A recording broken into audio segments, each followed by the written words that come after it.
Okay, cool. I can't hear myself behind the speakers. There we go. Ooh, this is really weird. I've never done this before. Or, not that I haven't done this, but the lights are usually a lot dimmer. But yeah, woo. Okay. You want me to? Oh, yeah. So like they said, I want to make sure I'm still in the frame there, so everybody else can see me. Like they said, my name's Tyler. I'm actually from City Church. If you guys know or go there, that's probably where you know me from. I'm usually up on stage playing bass. It's a little broken right now, so yeah. But yeah, I also work with an organization called Ratio Christi, and it is an apologetics campus alliance organization, and literally all we do is bring apologetics to the college campus, and then, which literally just means that we bring good sound argumentation for Christ and Christianity and the Christian worldview to the college campus that usually takes a little bit more of a backdoor approach to evangelism. So the apologetic becomes our evangelistic tool. And apologetics is the art of creating and crafting an argument for the Christian worldview, and that could be using things like science, history, and philosophy, where we tend to serve those on top of the Bible, where that's the first thing that they see, and then they understand then the biblical narrative and the resurrection, which is what we're going to get into. So before we actually do that, I want to mention two things that apologetics can do for you. It can grow your faith, which is absolutely wonderful. It's a good thing to pursue if you are kind of feeling a little like, God, I don't know if you're real, or I don't know if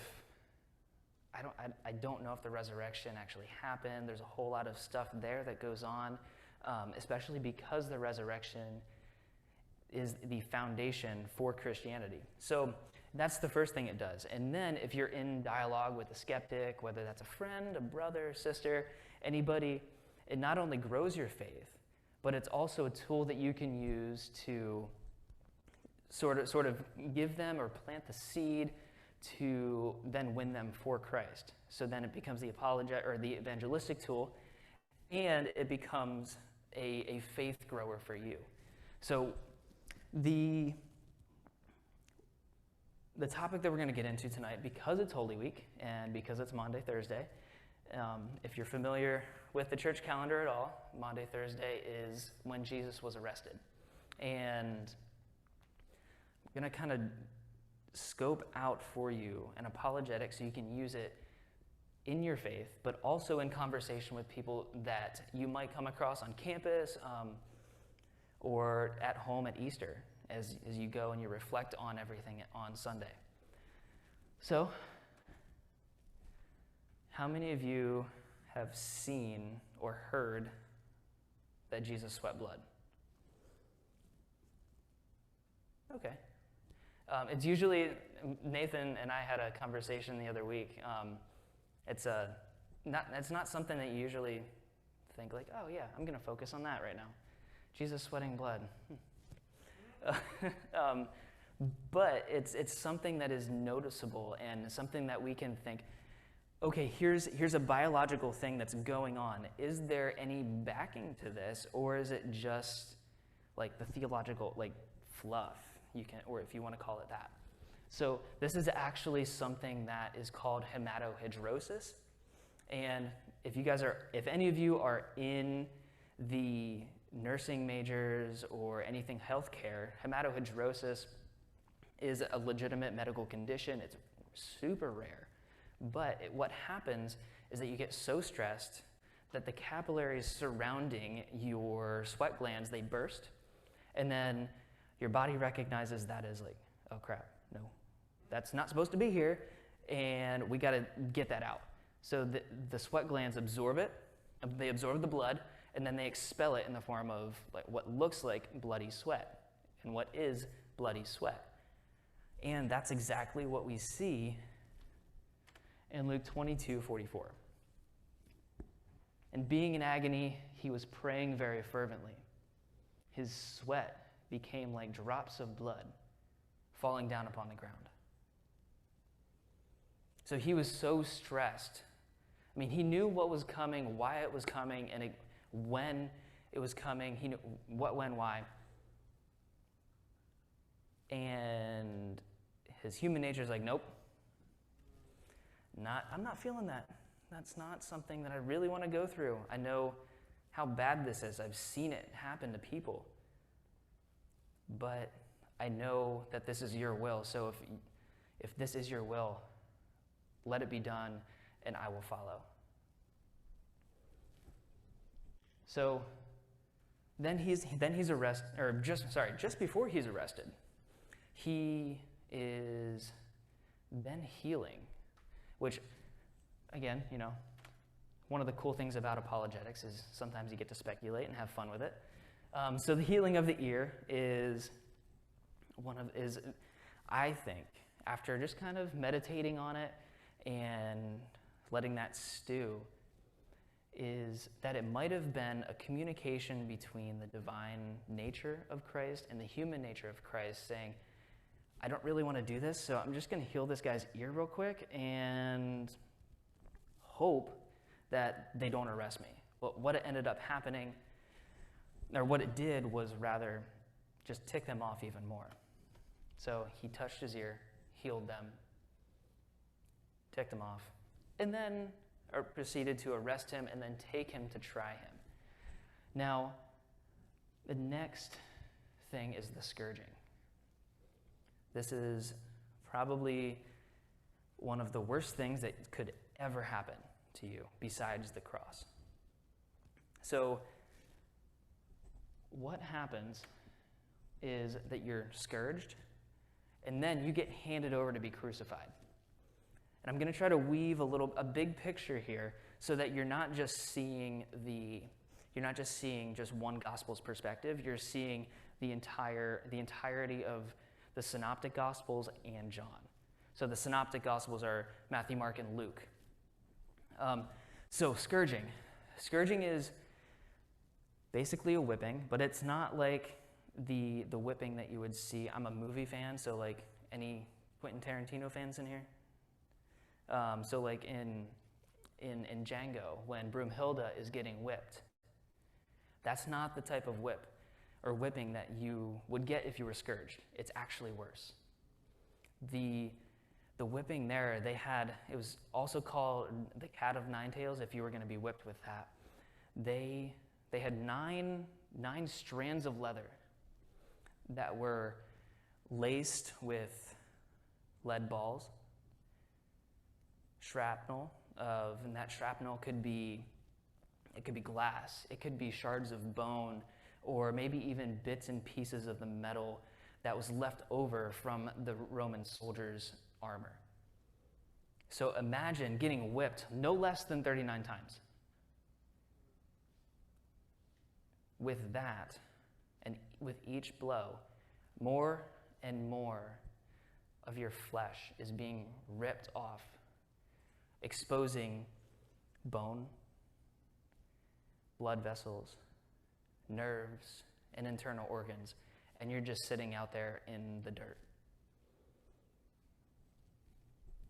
So it's one of those things, like, I'm getting chills right now thinking about it, just because it's so violent. But that was what came with crucifixion. And the Pharisees knew that. So when they yelled, "Crucify him," they're like, in the back of their mind thinking, we know he's going to get scourged too. So just before he was led off to the cross, he was being mocked.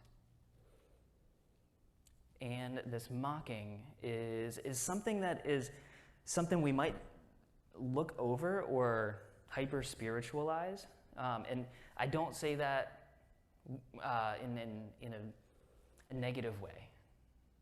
So like the hyper spiritualization where it's like, oh, the crown of thorns, that's signifying the oh gosh, I don't even know where you would go with that. But the crown of thorns, that purple robe and the rod that he was beat with, they all had symbols, and they were all symbols of something to do with his kingship that he claimed that was not of this world. The crown of thorns, we'll stick with that since I just mentioned it. The crown of thorns was supposed to be an exact opposite of the ivy crown that would be laid on Caesar's head. So ivy's comfortable, thorns are not. And then they just press it into his head. And then to make matters worse, your head is extremely vascular. If you've ever looked at a schematic of what it looks like, there are 3 major arteries going up to your scalp, and as soon as there's a laceration, a cut, or anything like that that goes deeper than just the surface level, you bleed profusely. So imagine thorns being stuck into your scalp forcefully, and you have no control over it. And then you were being beat with a rod on top of that. Not only is it just blows to the head, but you are driving the thorns deeper and deeper into the scalp.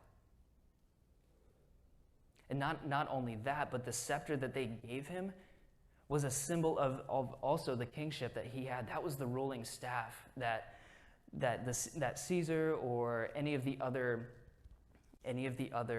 ruling people would have. That was kind of like a gavel that we would have today, where if you slam it down and what's done is done. And then it's also to mimic what we see in the Old Testament. Your rod and your staff, they comfort me. Where this rod and this staff was being used for harm. And then we get to the robe. I think the robe, other than it being purple, which is also the sign of royalty, is one of the most gut-wrenching things. Like scourging is as well, but there's a thing in the medical community called a skin graft. So if you get burnt or anything like that, they take some skin from whether it's the inside of your thigh or anything like that, and they put it onto your burn. Basically, that's what the robe did. So not only was it purple, symbolizing that kingship, but it ended up becoming like a makeshift scab on his back. Now remember, his back was completely torn to shreds. And the Romans, they liked doing this. This was something like we see with the gladiators in the Colosseum. They went to this stuff and they did this stuff for fun. So it wasn't like whenever you're picking a scab off that's a little too premature, and you're like, it's starting to hurt and I'm starting to see a little blood, so I'm going to back off and not do anything until later. They're just like, we don't care. We want to inflict as much pain as possible, and we're just going to rip that off, causing more bleeding, more pain. And if there was any closed wounds, they were just reopened and the blood started flowing again. So then he was led off to crucifixion. This is where it gets intense for us as Christians, and I mean, we all know why. This is the exact reason that we celebrate Easter.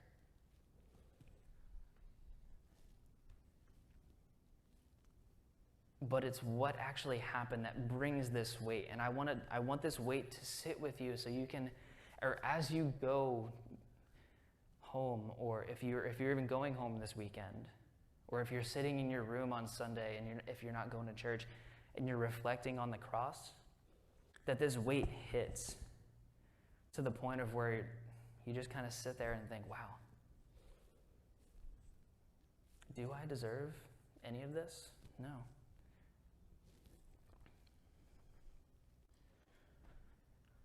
So these are basically schematics if you were going to look at what's actually happening in the wrists and in the feet.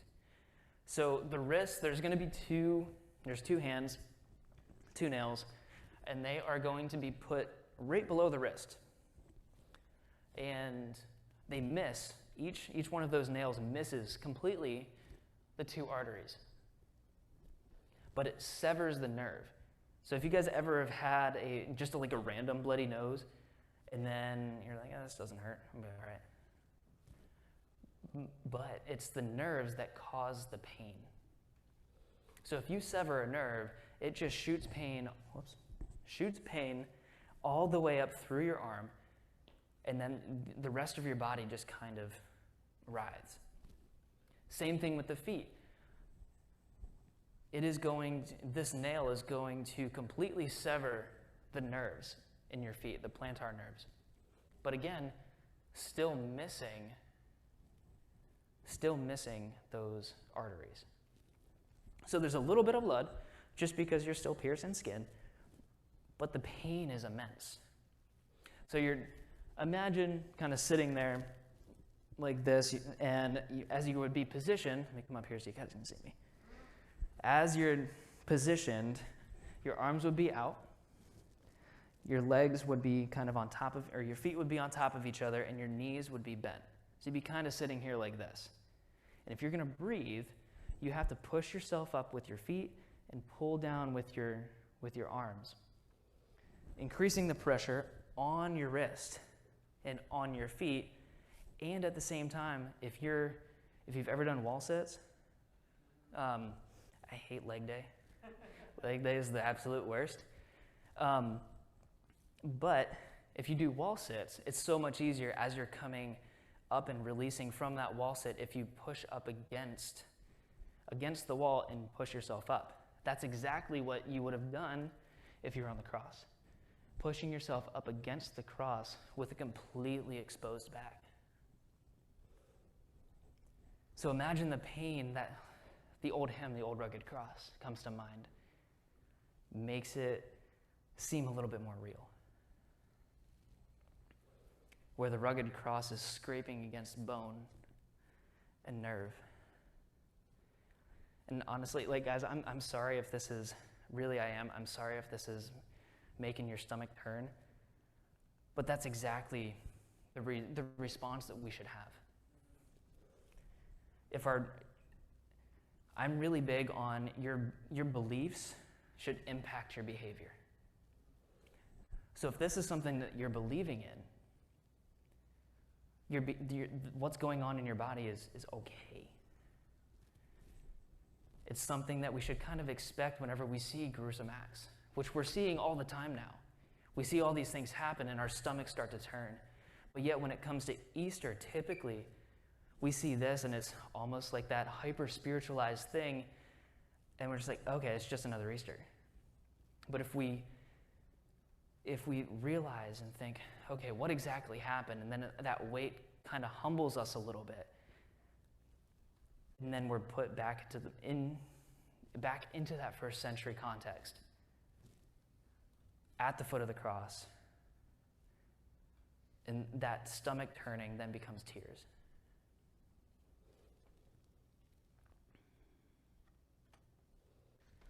So a few hours later, sorry, that was really loud. Sorry, didn't mean to pop anybody's ears. So a few hours later, he died. It was a very, very quick death. And there were two ways to ensure that the victim on the cross died. They would either take a club and just break their shins, or if they looked like they were already died, they stopped breathing a while ago, they would take a spear and thrust it in between the ribs and into the heart. They're thus making sure that you're dead. But in Scripture, we see that there's two things that come out: clear water or water-like substance, and blood. Now, the blood, I'm sure we can all assume that it came from the heart. and the heart always has some sort of supply of blood in it. And if that gets punctured, all the blood just rushes out. But it's the water. I mean, I honestly remember when I was a kid, I'm like, okay, what's this water stuff? I don't get it. But whenever you are suffocating, which is how you die on the cross, whenever you are suffocating, your lungs start to fill up with a little bit of water or some sort of clear fluid, making it that much harder to breathe. And then, as that spear punctures it, the water rushes out. And then there's also a sac that surrounds the heart called the pericardial sac. And this sac, as there's more and more stress being put on the body, it inflames, which literally just means that there's more of this fluid in there. And as that's pierced, as the spear is going to the heart, even more comes out. So that makes sense of that water and the blood. So I love quoting atheists, and I'm going to throw one up, because if we can use an atheist to help us gain a little bit more credit on the university and with your friends or anything, then we might as well do it. And Gerd Ludemann is a German New Testament scholar. Weird that atheists can be New Testament scholars. I was kind of thrown off when I first found out about this. But Jesus' death, as a consequence of crucifixion, is indisputable. The only way to even get remotely close to denying that is to deny Jesus' existence. But even then, the only way to actually get that to come to fruition is to deny the truth of the Bible. But even then, no serious Jesus scholar is going to say you need to get rid of the Bible, because that's the only thing or the major sources that we have for his life. So Jesus died, and then 3 days later, on Sunday, or when we celebrate it, it's on Sunday, he rose from the dead. And I know there's a whole lot in here that goes into the resurrection, but I want to focus on just a couple of things. So Mary Magdalene came, announcing to the disciples, I've seen the Lord. For one, if a woman came to you with a testimony in the first century, you would have said, what are you talking about? You're lying. Like, you're probably just being crazy. Whatever, maybe the kids got to you a little too much today, I don't know. But the first century man would have said, okay, I got to go check this out for myself. So that's exactly why Peter ran. He didn't trust the testimony, even though he knew Mary Magdalene very well. He didn't trust her, so he went to the grave. But what caused Mary to run to the disciples wasn't just this command to go and tell the disciples. Not only was the tomb empty, which makes sense of the resurrection a little bit. There is some debate there with scholars thinking there's not enough here for the resurrection to be accounted for just with the empty tomb. But there was a seal that was broken, and the guard that was there, that was posted by the Pharisees, they said, we want you there because we're afraid the disciples are going to steal the body. So the way that those things work is if you guys are familiar with military watches, there was a group would sleep and then a group would stay awake and then they'd switch. So there's no possible way that the disciples would be able to come in the middle of the night, steal the body, and proclaim that he would rose from the dead. But what they saw then was the seal was broken and it was moved away, or the stone was rolled away, and the guard had nothing to say for it.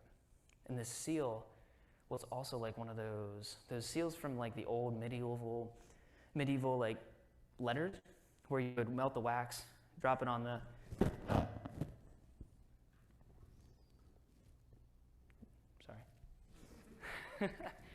dropping it on the envelope to seal it, and then you'd stamp it. So if you got the envelope and it was open, you knew somebody opened your mail, and you're probably going to be super, super mad. But that's what caused her to go along with that command. So I just wanted to kind of paint a big, big, broad picture. But then there's non-believers. Non-believers, if, like I said with the atheists, if we can get their corroboration with the gospel, then we know that there's more weight to it than what typical 21st century skeptics are going to say. Oh, your Bible has just been mistranslated, and you're looking at a translation of a translation of a translation of a translation. It's like, slow your roll, dude. First century dude, Tacitus. For one, he calls him Christ. Let me just read this real quick.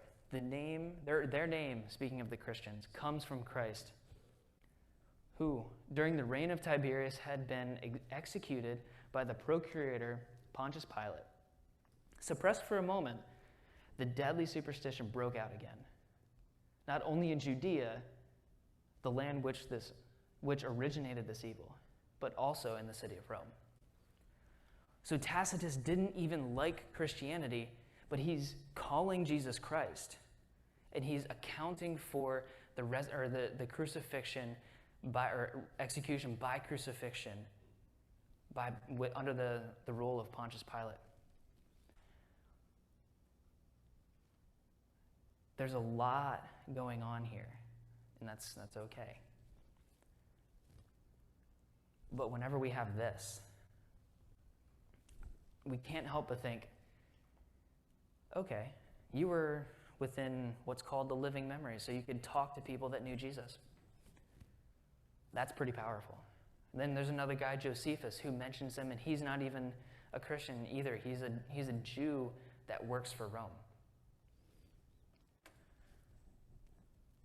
So, what happens whenever something like this pops up?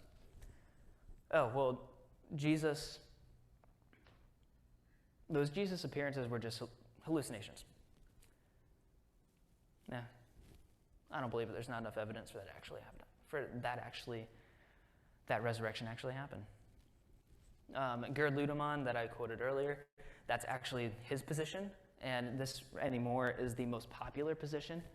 And basically, what they're saying is that all of these appearances were just mass hallucinations, and they were just overcome with grief, which is why they happened. But we need to ask a couple questions first before we concede any of those. One, do hallucinations eat? Jesus ate fish in John. Jesus walked with the disciples on the road. Emmaus? I think so. I don't have a Bible in front of me, so it's kind of hard. Terrible with references, so if you guys ever want a Bible reference, please don't come to me. So he walked with them on the road to whatever city they were traveling to, and he invited Thomas to touch him. So all of that right there is external stimuli that you can't get from a hallucination. Hallucinations stay in here. They're completely subjective. So if Thomas really did touch his wrist, then that throws this entire hypothesis out the window. And what we're left with is that Jesus really rose from the dead. Now, the other thing that we need to remember is that we're not asking for naturalistic explanations, because naturally, people don't rise from the dead. But supernaturally, we can. So there's a popular phrase in the theological world called, or "How then shall we live?" popularized by Francis Schaeffer in the 70s. So we have hope. We have hope with this. So 1 Corinthians 15, if you want any resurrection passage other than the Gospels, go there. Behold, I tell you a mystery. We will not sleep, but we will be changed in a moment, in the twinkling of an eye, at the last trumpet. But for the trumpet will sound, and the dead will be raised imperishable, and we will be changed. So there's that hope that we will be made imperishable and be able to go sit at the throne bodily. And then this leads us to the confidence that we will be raised bodily with Jesus, or just like Jesus. Because even earlier in 1 Corinthians 15, if there is no resurrection of the dead, not even Christ has been raised. And if Christ has not been raised, then our preaching is in vain. This entire talk is in vain. The church is in vain. And the faith that we have in the resurrection is in vain.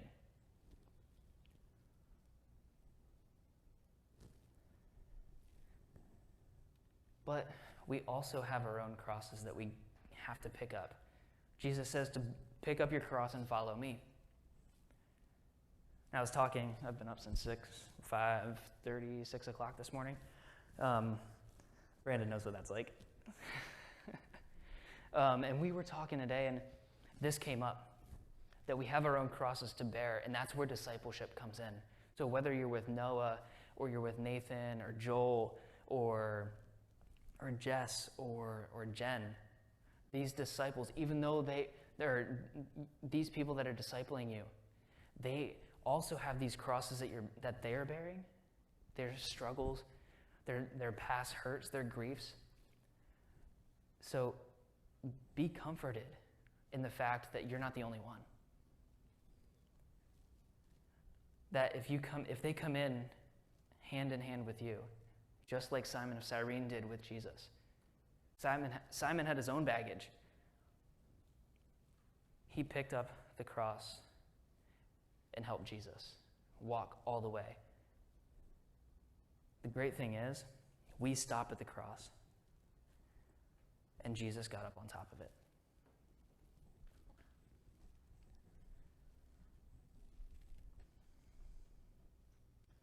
So, as you go into Easter this weekend, take a little time to just sit down and reflect.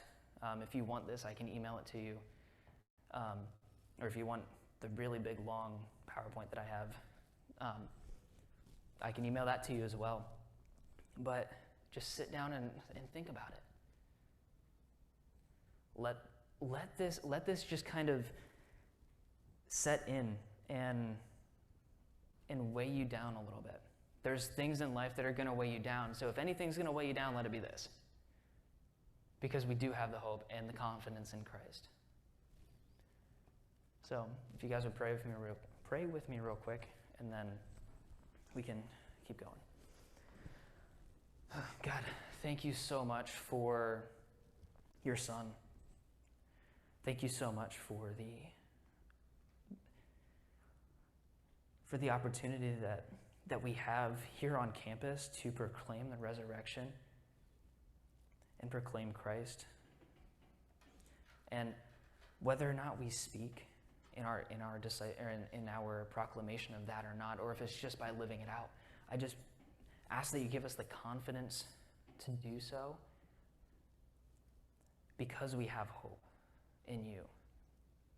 So I ask this in your name. Amen.